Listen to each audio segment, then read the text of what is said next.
Pemirsa, sejak pandemi COVID-19, sedikitnya 2.000 lebih pelanggan air bersih yang ada di kota Singaraja Buleleng, Bali menunggak pembayaran tagihan.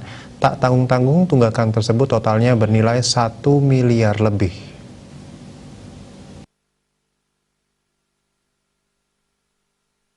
Pandemi COVID yang terjadi mengakibatkan kondisi perekonomian masyarakat sangat menurun. Hal ini juga berdampak pada meningkatnya piutang tunggakan pembayaran dari masyarakat sebagai pelanggan air bersih. Di mana untuk wilayah kota Singaraja saja tercatat ada sekitar 2.000 lebih pelanggan yang menunggak pembayaran tagihan air dengan nilai tunggakan mencapai 1 miliar lebih selama beberapa bulan terakhir. Dirut Perumda Air Minum Tirta Hita Buleleng, Imade Lestariana mengatakan, tunggakan tertinggi ada di wilayah kota Singaraja, di mana dari jumlah 33.000 pelanggan, ada sebanyak 2.000 lebih yang menunggak tagihan air bersih. Kendati nilai tunggakan cukup tinggi, namun tidak berdampak pada operasional perusahaan. Di samping itu juga, perusahaan air minum milik daerah ini tidak melakukan kenaikan tarif dan memberikan keringanan denda bagi pelanggan dikarenakan kondisi ekonomi akibat dampak pandemi.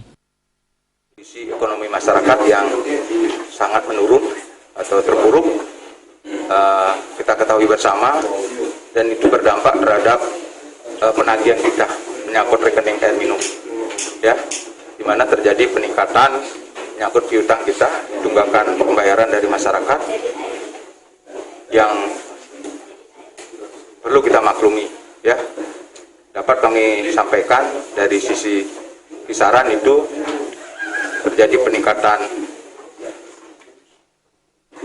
piutang lebih dari 1 miliar. Kemudian dari sisi persentase itu kami contohkan di kota Singaraja, itu dari sebelumnya